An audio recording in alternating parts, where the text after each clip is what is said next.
As aflições dessa vida. Eu quero falar sobre isso essa noite com a ajuda do Espírito Santo de Deus. 1 Pedro capítulo 3, versículo 17. Porque melhor é que padeçais fazendo o bem, se a vontade de Deus assim o quer, do que fazendo o mal. Porque também Cristo padeceu uma vez pelos pecados, o justo pelos injustos, para levar-nos a Deus, mortificado na verdade na carne, mas vivificado pelo Espírito. Diga amém. Diga glória a Deus. As aflições dessa vida. O texto que li de 1 Pedro capítulo 3, versículo 17, traz-nos uma mensagem clara, que nós podemos padecer, o que nós podemos sofrer nesta vida. E nós podemos sofrer fazendo bem, se a vontade do Senhor é essa, mas nós podemos sofrer fazendo mal. Então, o conceito que veio na minha mente quando eu li esse texto é que todos nós vamos sofrer, não tem jeito, todos nós sofreremos enquanto estivermos neste mundo. Mas disse o escritor sagrado: é melhor que vocês sofram fazendo bem do que fazendo mal. Sofra fazendo bem. Um cristão, escute isso, que acredita que não vai passar por sofrimentos nessa vida, pode se decepcionar e enfraquecer na sua fé quando as tribulações chegarem, porque não tem jeito. Disse Jesus Cristo: tenho-vos dito isso para que em mim tenha paz. No mundo tereis aflições, mas tende bom ânimo, eu venci o mundo. No mundo tereis aflições. Disse também Jesus Cristo: no mundo vocês serão perseguidos, vocês serão injuriados. Disse mais Jesus: o mundo te odiará por causa de mim, porque vocês são meus, o mundo odeia vocês. Porque vocês fazem a minha vontade, vocês são perseguidos, vocês são injuriados. Se vocês fossem do mundo, disse Jesus, o mundo vos amaria, mas vocês não são do mundo. Aleluia. Então é claro que nós passaremos problemas, e Deus nunca nos prometeu que nós não teríamos problemas nessa vida. Ele prometeu sim, que Ele estaria conosco em todos os nossos problemas. Disse Davi no Salmo 23, ainda que eu passe pelo vale da sombra da morte, não temerei mal algum, porque o Senhor está comigo. Ele entrou na fornalha de fogo ardente com Sadraque, Mesaque e Abidnego. Ele não livrou-os da fornalha, mas entrou com eles na fornalha. Nós passaremos por essa situação, precisamos compreender isso. Mas eu queria de uma maneira objetiva tratar com vocês a causa do sofrimento, porque conforme disse o apóstolo, nós podemos sofrer fazendo o bem, mas nós podemos sofrer fazendo o mal. Então a pergunta é: por que eu estou sofrendo, André? Qual é a causa do sofrimento em minha vida? Deixa eu falar sobre 5 causas de sofrimento, que talvez você se identifique com alguma delas. Por que sofremos? Primeiro, sofremos, conforme eu disse, porque estamos no mundo. Disse o escritor da primeira carta de João: o mundo jaz o maligno. o mundo está sob o domínio do maligno. Eu não devo pensar que, estando no mundo, que está sobre a influência de Satanás, sobre o domínio de Satanás, como disse Jesus Cristo, o príncipe desse mundo, eu não posso imaginar que eu estarei neste mundo sem sofrer nenhum tipo de perseguição ou tribulação, sendo que Satanás está influenciando o sistema deste mundo. É claro que nós vamos passar por problemas, por quê? Porque Satanás, o príncipe desse mundo, conforme disse o escritor de 1 João, ele jaz o maligno, ele domina o mundo. Então, por que nós sofremos? Porque nós estamos no mundo.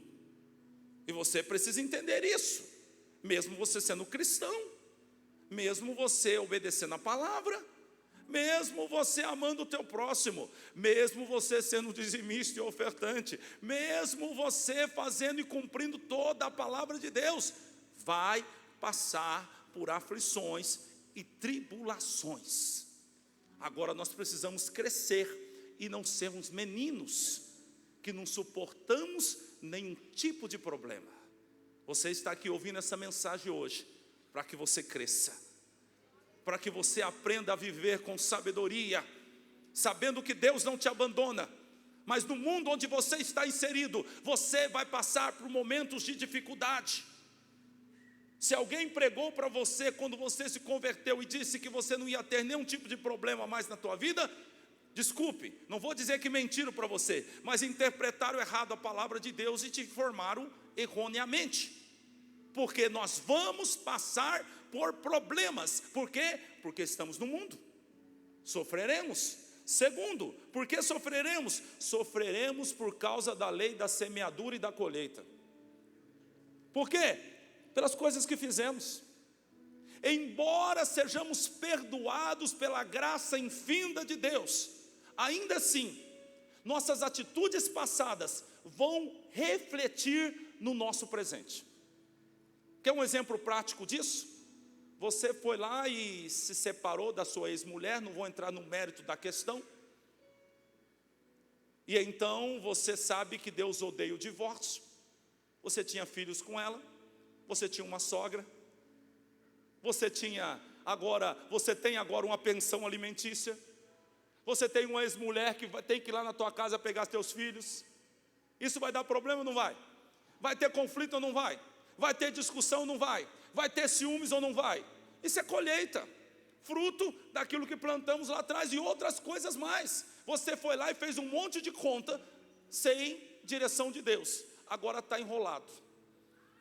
E então as pessoas colocaram o teu nome no SPC, e agora tem um camarada que você está chamando ele de atribulado, mas atribulado não é o cobrador, é quem fez a conta. E ele está batendo na tua porta todo dia, e você está dizendo, é o enviado do diabo. Talvez até seja, mas ele está cobrando os direitos dele. Então por que sofremos? Por causa de colheita, por causa das coisas que nós plantamos. Está escrito em Gálatas 6, versículo 7, de tudo que o homem plantar, certamente semeará, colherá. Não tem jeito, vai colher. Terceira coisa, por que sofremos? Sofremos por causa das decisões erradas que tomamos. Se você analisar, talvez alguns de vocês estão sofrendo por isso. Saiu do emprego porque achou que não queria mais trabalhar naquele lugar, sem pedir a direção de Deus. Mudou de cidade sem pedir a direção de Deus. Mudou de igreja sem pedir a direção de Deus. Comprou sem pedir a direção de Deus. E agora está em aflição, e agora não está dormindo direito, e agora está em angústia. Por quê, André? Por falta de direção, decisões erradas que tomou. E a culpa não é de Deus, porque Deus tem no plano dele, no projeto dele para a tua vida, toda a providência necessária para que você viva até o último dia da tua vida. André, não, Deus está deixando eu passar fome. Não blasfeme contra Deus. É você que está no lugar errado. É você que toma a decisão errada da tua vida. É por isso que você está passando o que está passando. Porque Deus tem a providência total que você precisa. Ele é fiel. E Ele disse aos discípulos, não estejam ansiosos com o dia de amanhã, porque eu cuido de vocês. Ele cuida, diga assim, Jesus cuida Quer um exemplo bíblico disso? Deus disse a Elias: vai para a beira do riacho, e eu já ordenei os corvos que te alimentem ali. O Corvo Express, contratado por Deus, recebeu um endereço: vai na beira do riacho de Querite e alimenta o meu servo. E os corvos todo dia iam até lá. E vou dizer uma coisa, hein? Elias não ficava orando de dia e de noite, jejum de dia e de noite para receber comida, não. Porque Deus provia tudo o que ele precisava. Agora preste atenção, havia um endereço estabelecido na beira do riacho de Querite. Agora imagine você que Elias então disse: eu não gosto muito do riacho de Querite. Porque a gente é assim, né? A gente enjoa das coisas. A gente enjoa de igreja, a gente enjoa de cidade, a gente enjoa de emprego. E quando a gente enjoa, a gente muda. E então Elias fala: não, eu gosto mesmo é do Monte Horebe. Monte Horebe, aonde Moisés viu a sarça queimando. Eu gosto daquela região lá. E ele fosse para lá, o que aconteceria? Sofreria ou não? Sim. Por quê? Porque Deus ia mandar a provisão lá na beira do riacho de Querite. Por que sofremos? Porque tomamos decisões erradas. Alguns de vocês têm sofrido muito. Mas o pior é quando o sofrimento não nos traz um ensino. Quando a gente não aprende com o sofrimento. E amanhã estamos novamente tomando decisões erradas na nossa vida. E vivemos de erros em erros, de sacrifícios em sacrifícios. Disse o profeta: é melhor obedecer do que sacrificar. É melhor andar debaixo de uma obediência do que viver de sacrifício em sacrifício. Eu vou participar da campanha, eu quero orar 7 dias, eu quero orar 40 dias, para quê? Para Deus mudar a minha vida. Mas está nesse desespero, irmão. Quanto tempo você está na igreja? Já faz 10 anos e ainda está nessa. Até hoje não ajustou a tua vida com o propósito de Deus. Até hoje não alinhou o teu querer com o querer de Deus para viver uma vida de providência. Porque quando a tua vida está alinhada com o projeto de Deus, você terá uma vida de providência. Não foi isso que aconteceu com o povo quando foi tirado do Egito? A vontade de Deus é: saiam do Egito e vão em direção a Canaã. Enquanto eles andavam do Egito a Canaã, todos os dias caía pão do céu para eles. Todos os dias havia uma nuvem sobre a cabeça daquele povo. Todos os dias a fidelidade de Deus estava sobre eles. Por que é que Deus foi fiel com eles e não é fiel comigo, não é fiel com você? Será que nós não estamos andando por caminhos que não foram estabelecidos por Deus para nós? E aí então eu digo: por que sofremos? Falta de direção, decisões erradas. Ei, pare, pense, busque a Deus, busque mais um dia, busque mais uma semana. Não tome decisão até que Deus fale com você. Não tome decisão porque o riacho secou. Não tome decisão porque todo mundo tomou. Deus não trabalha por atacado. Deus trabalha individualmente com cada um de nós. Um plano específico para cada um de nós. E isso é maravilhoso. Porque se Deus é tão grande, mas Ele tem um plano específico para a sua vida, para a minha vida. E se eu estiver no centro desta vontade, a providência vai vir do céu. A providência virá, a bênção virá, não haverá falta. Aleluia, diga glória a Deus. Eu preciso alinhar minha vida rapidamente. Tem gente que já passou aí tanto tempo, não sabe ainda. Porque sofremos por causa das decisões erradas. Por que sofremos? Sofremos para que a obra de Deus seja aperfeiçoada em nossa vida. Meu amigo, nada como um bom sofrimento para fazer crente orar. É ou não é? Hora de madrugada, meu amigo. Acorda o maridão lá: mas cadê minha mulher que estava aqui na cama? Vai lá na sala, está lá ela: oh, Jesus. Mas mulher, você está diferente, hein? Sofrimento. Nada como um sofrimento, uma aflição, uma tribulação para quebrar o vaso, para humilhar. Porque bobeou, a gente já está andando com o narizinho assim, ó. Agora eu tenho uma credencial. Agora eu sou diácono. agora eu sou santo, agora.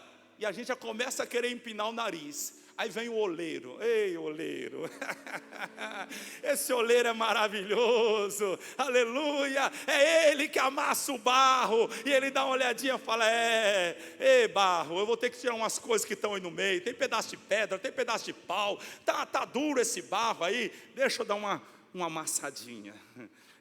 Talvez o que é para você a aflição é a mão do oleiro.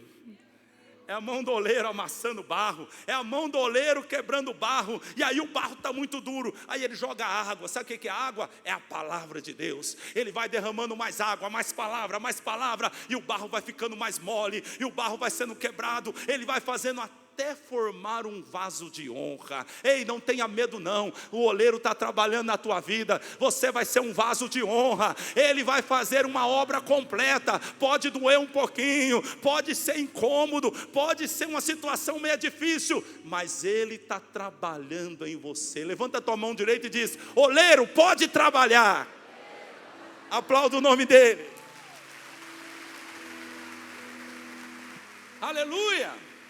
Por que sofremos? Sofremos para que a obra de Deus em nossa vida seja aperfeiçoada.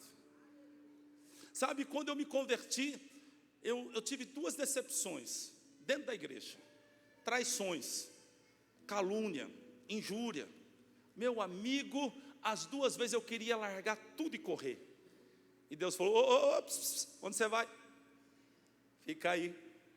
Mas Senhor, o João fez isso, a Maria fez isso. Para de ser chorão, fica aí. Aguenta firme. Estou tratando com você. Estou ensinando você a apanhar. Ei, escuta aí. Estou ensinando você a apanhar. Não trabalho com gente muito sensível, então estou ensinando você a apanhar. Com o tempo teu lombo vai ficar com a pele grossa, ó. Aí tu vai estar bom, porque tu apanha e não chora mais. Tu apanha e não grita mais. E eu acabei, mas demorou, meu amigo, para mim assimilar o primeiro baque. Porque a gente chega na igreja e acha que o negócio é perfeito, né? Aqui todo mundo é santo. Olha ali, aquela irmã tem um arquinho na cabeça. Nossa, aquela ali, as vestes brancas. A gente quando chega na igreja vê tudo assim. Mas a gente começa a chegar mais perto e vê que não é bem assim. E vê que na igreja todas as pessoas carecem de aperfeiçoamento, e que a palavra de Deus está aperfeiçoando as pessoas, e que como nós, elas também vão errar. Mas não há lugar melhor para estar do que estar na igreja. É melhor estar em conflito na igreja do que estar em paz indo para o inferno. Então não há lugar melhor do que a igreja. Então foi passando e eu falei, gente, não é bem assim não, o negócio aqui tem problema. Já descobriu isso, que na igreja tem problema? Tem problema, porque as pessoas que chegam aqui, elas estão doentes. Algumas delas estão indo em fase de libertação. Algumas delas têm problemas emocionais. Algumas delas criaram uma expectativa tão grande quanto as pessoas da igreja, e elas se frustram e começam a falar mal da igreja, começam a falar mal do líder, começam a falar mal do pastor. Pastor perto de mim, não pegou na minha mão. Tem 2.400 pessoas. Já pensou se o pastor pegar na mão de todo mundo? 30 segundos por pessoa, quantos minutos dá? Só que a gente quer isso exatamente. Mas aí então eu demorei muito para sair daquela depressão. Era quase uma depressão, uma angústia tão profunda. Por quê? Porque alguém falou de mim na igreja. Acabou o mundo. Tem gente que é assim, né? Acabou o mundo. Por que você está desse jeito? Por causa, é uma coisa, meu irmão. Olha o tanto de coisa boa que está acontecendo na tua vida. Olha o tanto de coisa boa que está acontecendo nessa igreja. Olha o tanto de coisa que Deus já fez. Agora você está pego numa coisa só. E depois de muito tempo que eu saí daquela depressão, Deus me colocou noutra. Foi Ele. Eu tenho certeza que foi Ele. Ele me colocou noutra. E sabe o que aconteceu? Outra cacetada. Eu falei, agora eu vou embora.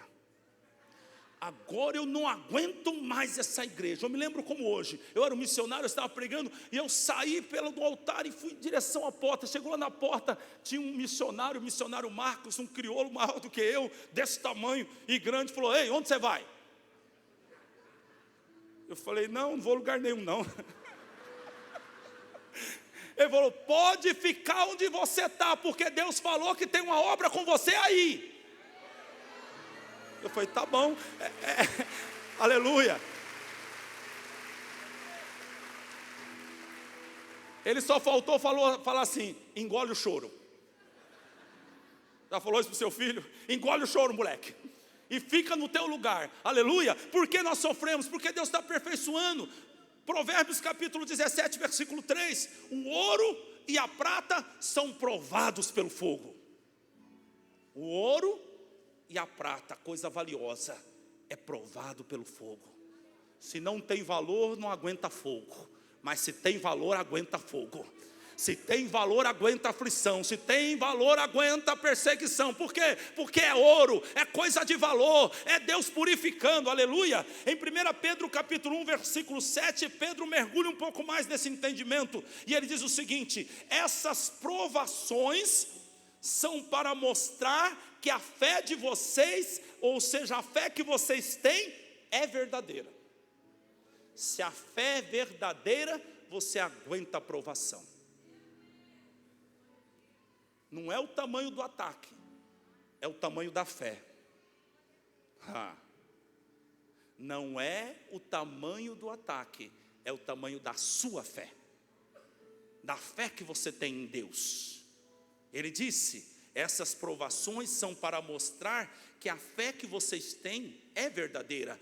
Pois até o ouro, que pode ser destruído, é provado pelo fogo. Da mesma maneira, a fé de vocês, a fé que vocês têm, que vale muito mais do que o ouro, precisa ser provada para que continue firme. E assim vocês receberão aprovação, glória e honra no dia em que Jesus Cristo for revelado. Então a aprovação mostra quem nós somos, com a qualidade do material que nós fomos feitos, aleluia. E a última coisa que eu entendo pelo qual nós somos provados, ou porque nós sofremos, talvez com certeza existem outras coisas, mas Deus me falou sobre esses 5 pontos, e aqui eu quero trabalhar mais. Nós sofremos para que Deus opere na vida das pessoas que estão ao nosso redor. Nós sofremos porque Deus quer ser glorificado na nossa vida. Nós sofremos porque Deus quer mostrar o milagre dele em nossa vida. Nós sofremos porque Deus quer revelar a comunhão que nós temos com ele às outras pessoas que estão ao nosso redor. Nós sofremos para que as pessoas que estão no nosso redor vejam que, embora nós estejamos sofrendo, nós ainda estamos na fé. Nós ainda estamos firmes, nós não voltamos para trás, nós continuamos crendo nesse Deus. É por isso que nós sofremos. Mas tem gente que sofre e quer voltar para trás. Lá no livro de Efésios capítulo 3, versículo 1, disse o apóstolo Paulo: eu, Paulo, sou prisioneiro de Cristo Jesus por amor de vocês. Eu estou sofrendo porque eu amo vocês. Eu estou sofrendo para que a obra de Deus seja aperfeiçoada na minha vida e vocês sejam abençoados. Paulo tinha uma consciência tão clara quanto a isso, sobre o nosso sofrimento. O texto que eu li no começo dessa pregação, Pedro diz o seguinte: porque também Cristo padeceu uma vez pelos pecados, o justo pelos injustos, para levar-nos a Deus. Jesus teve que sofrer para nos levar a Deus. De alguma maneira, nós também, cristãos, no nosso dia a dia, vamos sofrer para levar pessoas a Deus. Vamos pagar o preço para levar pessoas a Deus. Eu estava reclamando para minha esposa essa semana, que faz mais de um ano que eu não consigo tirar um final de semana para descansar. E eu estava reclamando.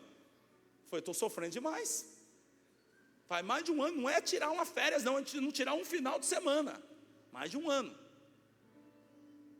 Eu estou sofrendo, entre aspas. Mas para quê? Para que você seja abençoado. Eu estou pagando o preço. É assim, o Senhor espera que cada um de nós paguemos o preço para que os nossos irmãos sejam abençoados. E às vezes nós sofremos exatamente por isso. Talvez você esteja sofrendo por causa de um marido incrédulo seu. Talvez você esteja sofrendo porque Deus quer entrar dentro daquela empresa, através do seu testemunho, da tua vida e da sua postura frente às aflições. Você tem dúvida que toda aquela nação que viu Sadraque, Mesaque e Abidnego sido jogado na fornalha e não morrer, você tem dúvida que muitos deles se converteram? Porque eles estavam se dobrando diante de uma estátua feita pela mão do homem, mas agora eles veem que há um Deus que impede que o homem morra na fornalha, e então eles pensam, isso aí que é Deus de verdade. Então as nossas fornalhas, as nossas aflições, elas servirão de testemunho para o ímpio. Como eles saberão que verdadeiramente Deus está com você? Através do grande livramento que Deus vai te dar, através da sua postura no meio da tribulação. Porque tem gente no meio da tribulação que xinga, que murmura, que quer desistir de Deus, mas tem crente que fica firme. Tem crente que não arreda nem um pé para trás, ele fica firme.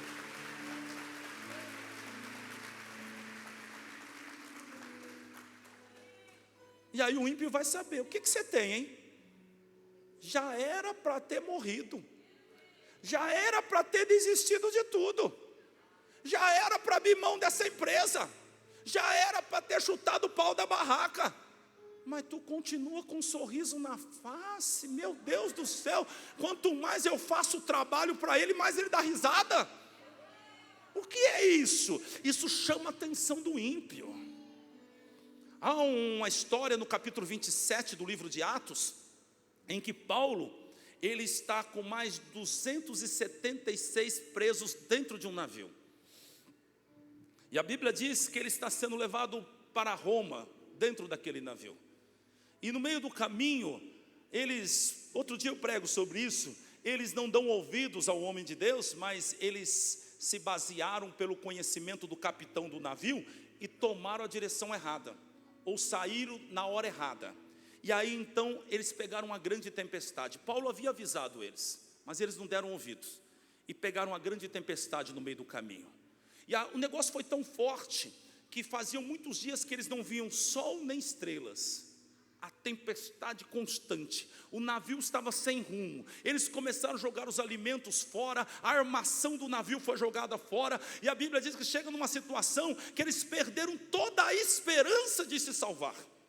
Eles estão desesperados, mas dentro daquele navio tem um homem de Deus. Aleluia, glória a Deus. Dentro de um navio que está prestes a naufragar, tem um homem de Deus lá dentro, e o nome dele é Paulo. E eu não tenho dúvida do que eu vou te falar. Paulo está de joelhos falando com o Deus dele no meio da tempestade. Paulo está clamando a face do Deus dele no meio da tempestade. Pois Paulo disse, olha, eu quero dizer para vocês que estão pensando que vão morrer, vocês não vão morrer não, porque esta noite o anjo do Senhor, o Deus a quem eu sirvo e estou na presença dele, me visitou. E ele disse a mim, Paulo, não temas, porque é necessário que você dê testemunho de mim diante de César. Você não vai morrer, e nenhum desses homens morrerão também. E Paulo libera aquela palavra no meio da tempestade. Oh, glória a Deus! Oh, glória a Deus. Sabe por que a tempestade? Sabe por que a tormenta? Sabe por que a aflição? Para você se levantar no meio dessa tempestade e liberar uma palavra. Ei, Deus vai colocar uma palavra na tua boca. Deus vai tomar você profeticamente no meio da tempestade. Você vai abrir a boca e vai profetizar para essa família. Ei, ninguém vai se perder, todo mundo vai ser salvo. Você naquela empresa que está para falir, você vai dizer, essa empresa não vai fechar, porque eu estou neste lugar. Assim como José prosperou a casa de Potifar, porque ele estava lá, eu também estou aqui. E porque eu estou aqui, meu Deus também está neste lugar. E ele vai virar o cativeiro, ele vai abrir uma porta. Deus quer usar a tua boca, crente. Deus quer usar a tua boca. Deus quer levantar você no meio da tempestade, mas tem crente aí que não tem comunhão com Deus, e no meio da tempestade, olha ele lá desesperado também. Eu acho que nós vamos morrer mesmo, eu acho que não tem solução, eu acho que não tem saída. Ei crente, onde está a tua fé? Onde está a tua fé, homem de Deus? Você só tem fé quando as coisas estão dando certo? Você só tem fé quando as pessoas estão te apoiando? Aí ter fé desse jeito é para qualquer um.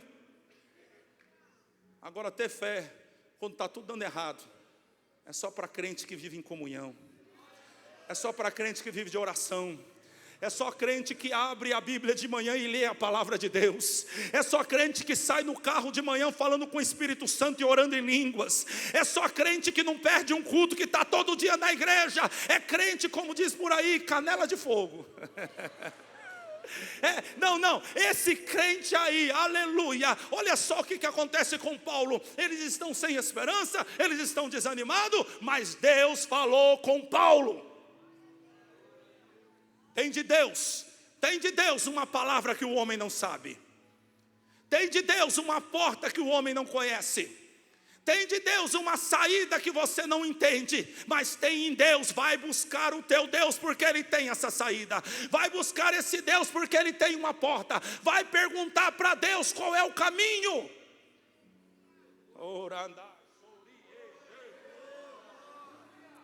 Paulo disse: o anjo do Senhor veio até mim. Ei, no meio da tempestade o anjo do Senhor virá. No meio da tempestade do Espírito Santo virá uma palavra. Oh, aleluia, aleluia, aleluia. Agora eu estou pensando, ele é um prisioneiro, mas no meio da prisão dele, agora ele é cabeça lá naquele barco.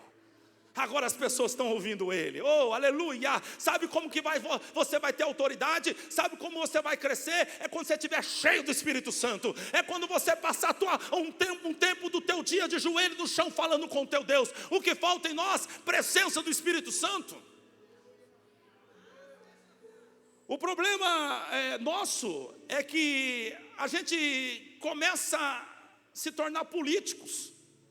Nada contra político, é necessário a política, mas quando nós começamos a querer alcançar lugares ou posições através da política, e a política como eu digo aí, na boa parte, que não é errado, com negociações, essa é a palavra. Você não vai alcançar lugar algum com negociações. Você vai alcançar os lugares por causa do poder de Deus que vai atuar em tua vida. Você vai alcançar lugares altos por causa da mão do Senhor. E o Espírito Santo manda eu dizer algo para você aqui, isso aqui é revelado. O caminho que você vai passar para alcançar o que Deus tem na tua vida não é o caminho que você está pensando.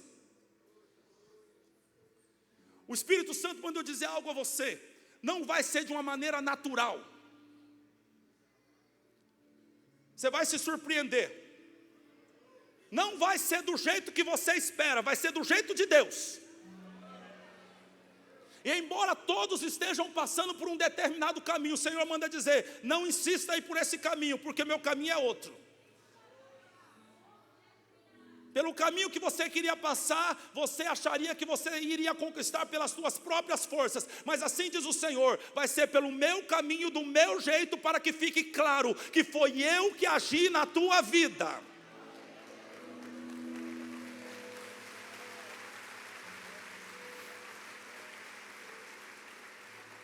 Aí manda o Senhor me dizer a você hoje. Está enroscando tudo aqui hoje, meu Deus do céu.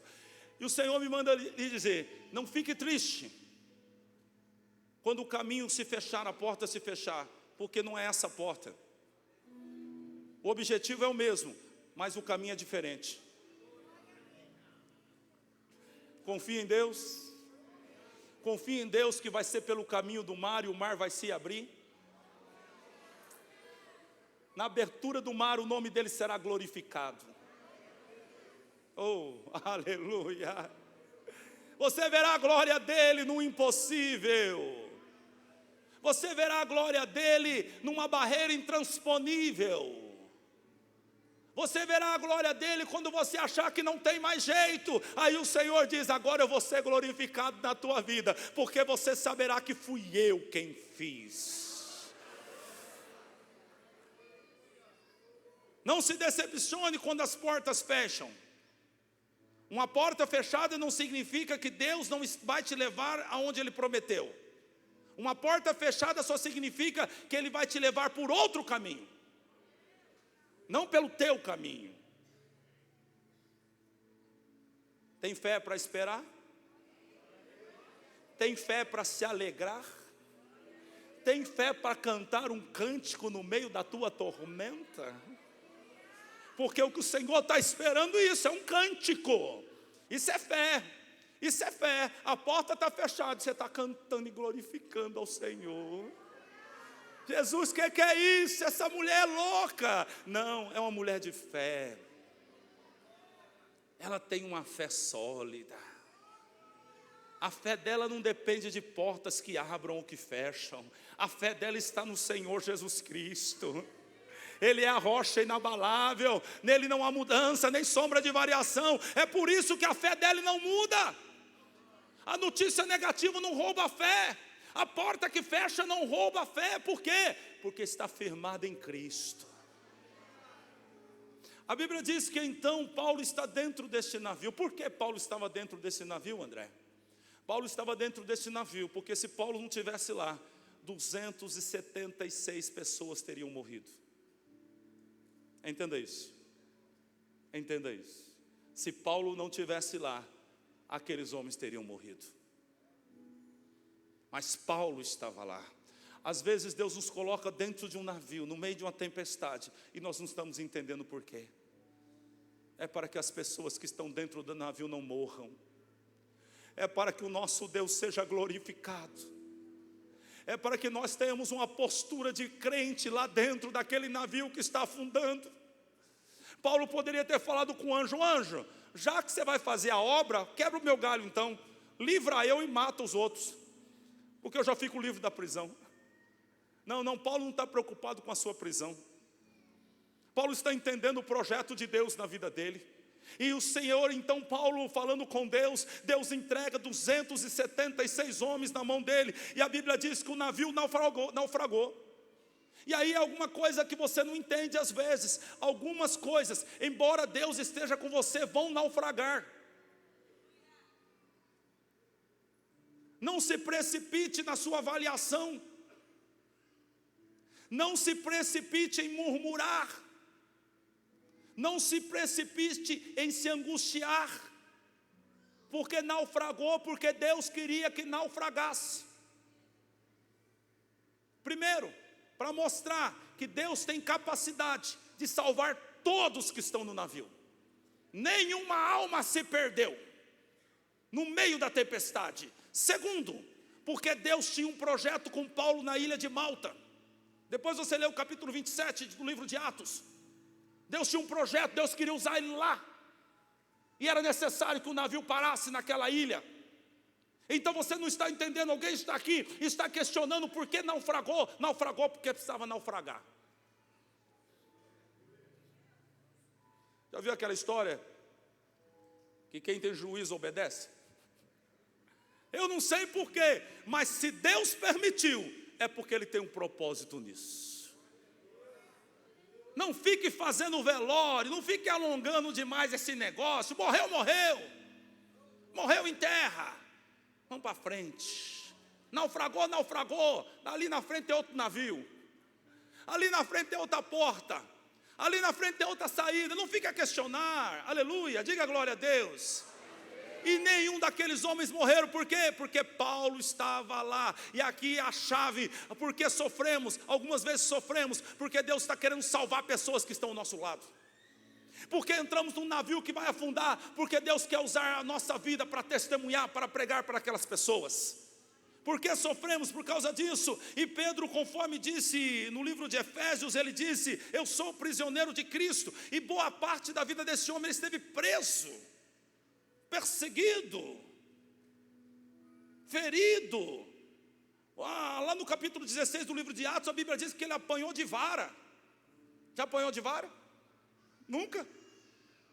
Acho que você vai apanhar ainda. Estou brincando. Não vai não. Apanhou de vara. E sabe por que ele apanhou? Porque ele e Silas expulsaram o demônio de uma moça que tinha um espírito de adivinho. Olha aí, está fazendo o que é certo, está fazendo a obra de Deus e está apanhando. É assim, às vezes nós estamos fazendo a obra de Deus, está tudo certo, porque a primeira coisa que as pessoas olham para a gente quando as coisas dão errada, eles já pensam: qual pecado você está praticando? O que você arrumou, hein? Conta para mim. Igual os amigos de Jó, hein? Fala para mim, hein? Eles fizeram tudo certo.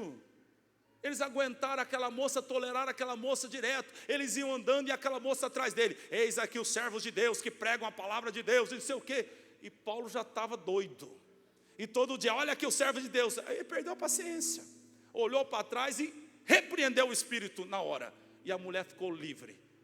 Pegaram eles por causa disso, bateram neles, jogaram na cadeia, entregaram para o carcereiro, falou: coloca ele bem preso. E ele colocou no cárcere inferior. Ele está preso naquele lugar escuro, naquele lugar úmido, talvez sujo, cheio de fezes. Eles estão ali, presos. Por que Deus permitiu esse sofrimento? Por que Deus permitiu que eles sofressem e fossem presos? Porque Deus queria salvar uma família. Porque Deus queria salvar uma família. Levou cacetada nas costas. A Bíblia diz que depois o carcereiro foi curar os vergões que estavam na costa dele. Não foi pouca surra não, foi muita. Por quê? Por que ele está sofrendo? Para salvar a família do carcereiro. Por que você está sofrendo? Talvez você está sofrendo para salvar a tua família, para salvar alguém que está desesperado do teu lado, para você olhar para o teu vizinho, para você orar de madrugada, para você assumir teu ministério, porque esse ministério que você vai assumir vai alcançar muitas almas para Cristo. E talvez o sofrimento seja por isso. Paulo está sofrendo, mas tem uma coisa aqui antes de eu terminar essa mensagem que é importantíssima: é como você age dentro das suas prisões. Porque se você não sabe agir dentro das suas prisões, de nada adiantou as suas prisões. Pior ainda, vai demorar para terminar, viu? Se você não agir direito, vai demorar para terminar a tua prisão. Mas a Bíblia diz no capítulo 16 do livro de Atos, que Paulo e Silas estão presos no cárcere inferior, e de repente lá do fundo da cadeia, começa a escutar uma voz cantando um hino. Aleluia. Talvez grandioso és tu, ou talvez se tu fizeres, tu és Deus. Se o Senhor não fizer, o Senhor é Deus do mesmo jeito. Eu não sei qual era a letra que eles estavam cantando lá dentro, mas nas prisões eles cantavam e oravam por volta da meia-noite. E quando fala meia-noite eu penso assim: já passou o dia inteiro, Deus não fez nada, não houve nenhuma solução. Mas eles então, ao invés de murmurar, estão cantando ao Senhor à meia-noite. E a Bíblia diz aqui, é muito enfático isso: e os outros presos os ouviam. Tem gente de olho em você, a tua família está de olho em você, esperando que você cante um cântico de adoração no meio da tua tormenta. Por quê? Porque normalmente as pessoas, quando passam problemas como talvez você esteja passando, eles reclamam, não você, né? Porque você é crente, você não reclama. Eles reclamam, eles murmuram, eles se desesperam, eles querem largar Deus, eles querem desistir da vida. Tem crente que fala até que quer morrer. Outro dia ligou um líder para mim e falou que queria se matar. Eu pensei comigo, não falei, né? Porque eu não posso perder a amizade. Mas eu pensei comigo: se você não se matar, eu te mato. Porque eu escutar de um líder que quer se matar, eu falei: agora é bom você se matar, senão eu vou te pegar de correia que você vai ver. Peraí, gente, que negócio é esse? Que desespero é esse que eu quero tirar a minha vida porque algo não deu certo? Que desespero é esse porque eu fui pregar num lugar e as pessoas falaram mal de mim? Que desespero é esse que eu estou querendo acabar com o meu casamento porque o meu marido arrumou uma dívida e ele não consegue pagar a conta dele? Que desespero é esse? Que crente é esse que não aguenta a tormenta? Que não aguenta uma tribulação? Paulo e Silas estão lá no fundo daquela prisão e estão cantando. Os presos que estão talvez no andar de cima dizendo: não estou entendendo nada. Então, como disse por aí, eu estou maluco, porque eles estão cantando. Entraram aqui tudo arrebentado, sangrando. Eles estão cantando e estão orando. Mas a Bíblia diz que eles cantando e orando, de repente vem um terremoto e começa a chacoalhar a prisão. Começa a chacoalhar a prisão, e as portas da prisão são abertas, ou as prisões que estão sobre os presos caem. Não só eles são livres, mas todos os que estão ao seu derredor são livres. Meu Deus do céu, meu Deus do céu. Oh, o Senhor está sendo glorificado nisso. O Senhor está sendo exaltado. Eu acho que algum preso falou: rapaz, que Deus é esse que você serve, hein? Que Deus é esse que escuta o teu louvor, que ouve a tua oração e chacoalha a tua prisão? Que Deus é esse, hein? Esse é Jesus Cristo, aquele que era, aquele que é e aquele que há de vir, o princípio, o fim, o alfa e o ômega. Esse é Jesus que morreu, mas ressuscitou. Aleluia! A tua família precisa ver esse Deus na tua vida. A tua família precisa ver esse Deus na tua vida. Aleluia. E aí então, quando aconteceu isso, o carcereiro chegou, as portas estão abertas, ele pega a espada e agora ele quer tirar a própria vida. Se fosse eu, falava: deixa ele cortar o pescoço, que foi ele que me prendeu lá embaixo. Paulo e Silas não. Ele disse: espera aí, ei, não faça isso não. Não tire a tua vida não. Nós estamos todos aqui. E a Bíblia diz que ele entrou para dentro, pediu luz, e ele cai aos pés de Paulo e Silas e pergunta: o que é necessário para que eu seja salvo? Ah, que pregação tremenda aconteceu aquele dia dentro daquela cadeia. E a pergunta para você é: que pregação você está pregando dentro das suas prisões?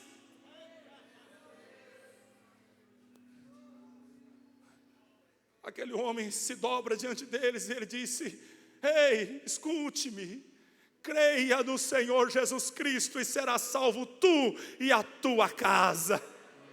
Aleluia!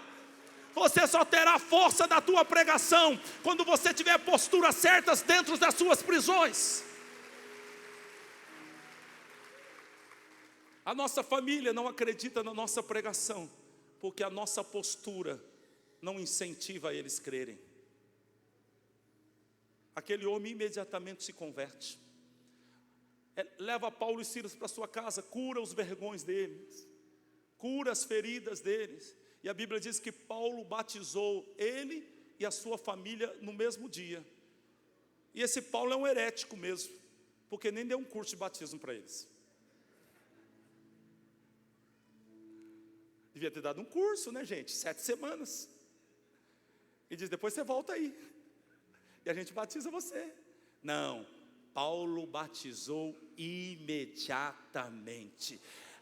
Aí igual alguém chegou para mim outro dia e falou assim: eu podia falar que vocês batizam na emoção. Eu falei: fala do Paulo também, porque Paulo também batizou na emoção, foi ou não foi?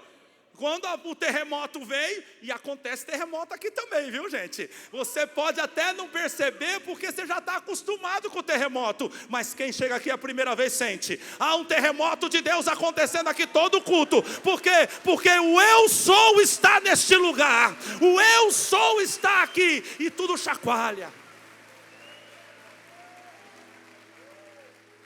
Você vai ver o que vai acontecer dia 12, você vai trazer a sua família, e o terremoto vai pegar eles.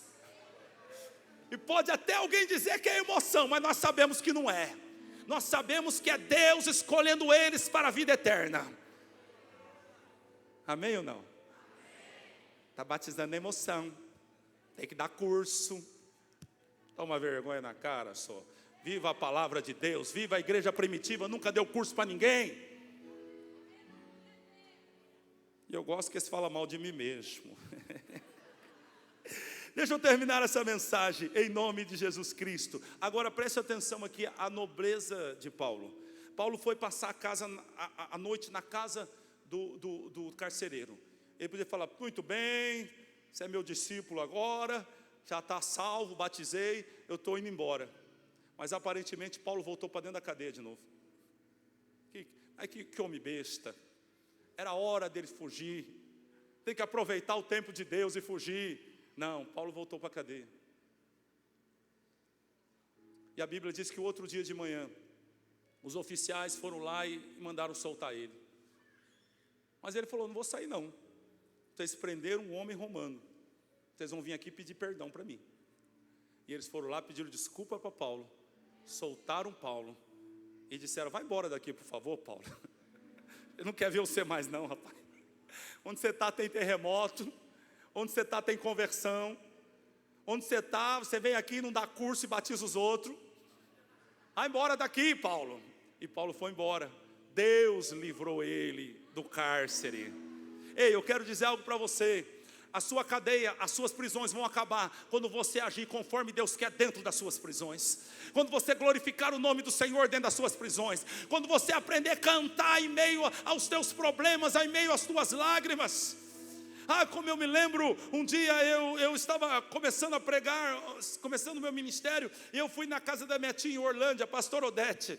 E a pastora Odete estava lá com um homem, ele era ministro de louvor, ele cantava. E aí então a vida dele estava toda arrebentada, devendo, sem emprego, e a situação muito difícil. Então eu cheguei lá e a pastora Odete estava lá, e ele começou a chorar, a chorar, a chorar.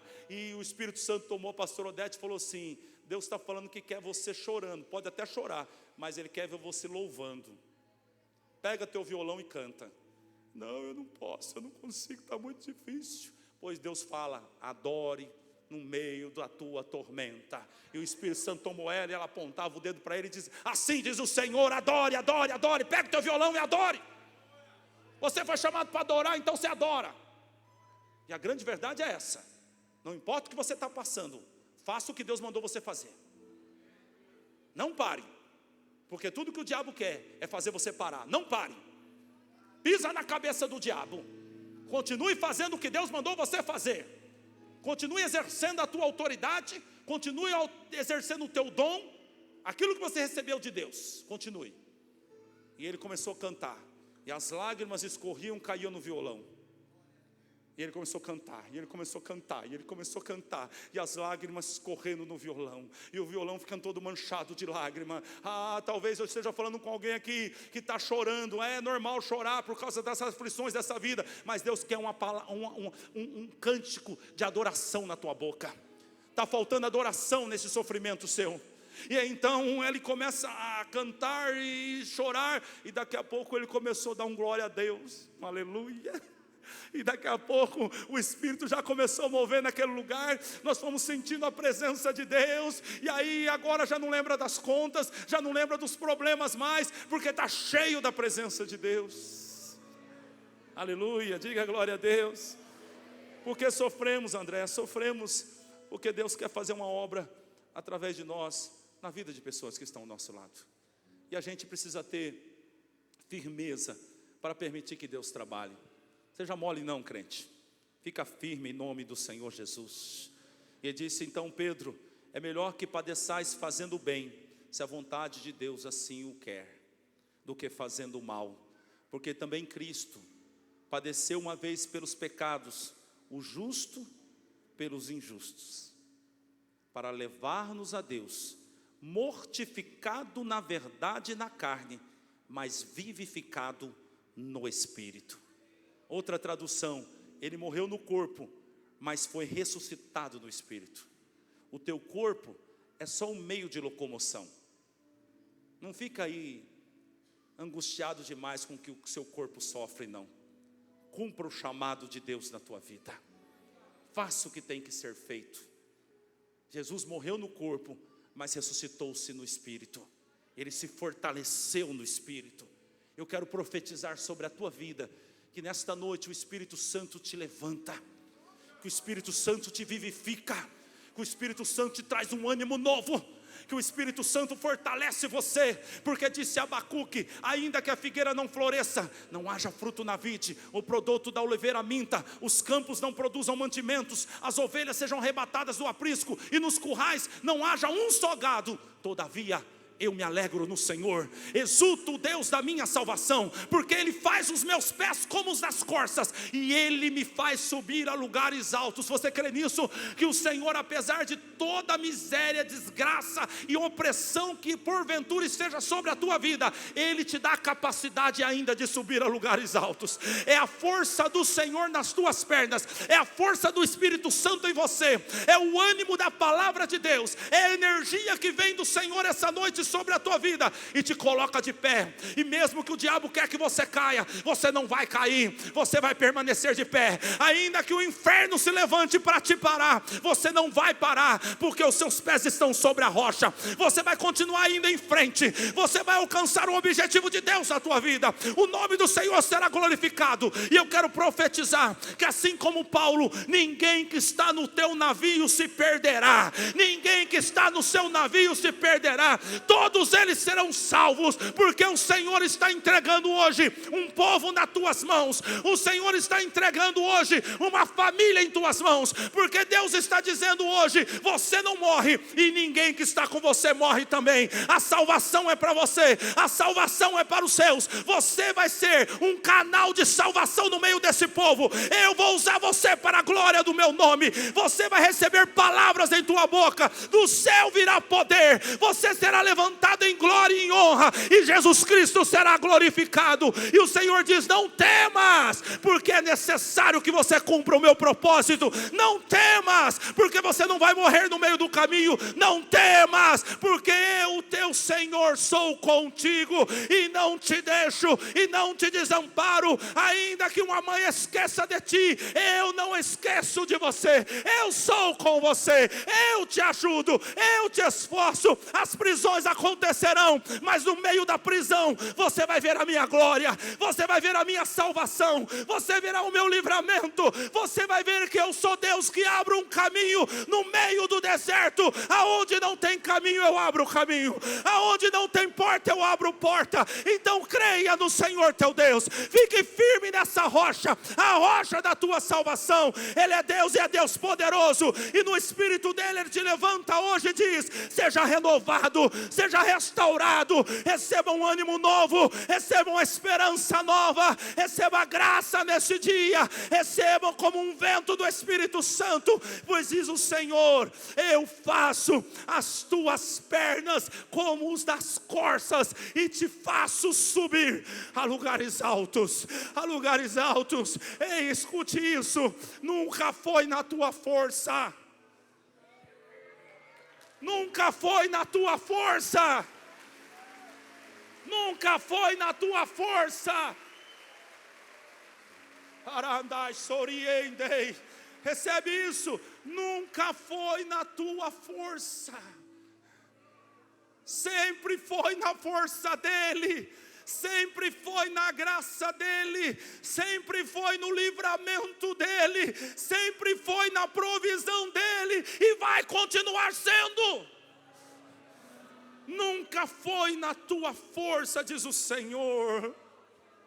Fui eu que te sustentei, fui eu que te mantive em pé, fui eu que te dei os dons, sou eu que estou sobre a tua vida. Nunca foi na tua força, diz o Senhor. Por que confias então, diz o Senhor, na força do teu braço? Por que não crê em mim, diz o Senhor, que te chamou, que te tirou de trás das malhadas, que te arrancou de um lugar onde ninguém te via e te colocou no lugar onde todos te veem?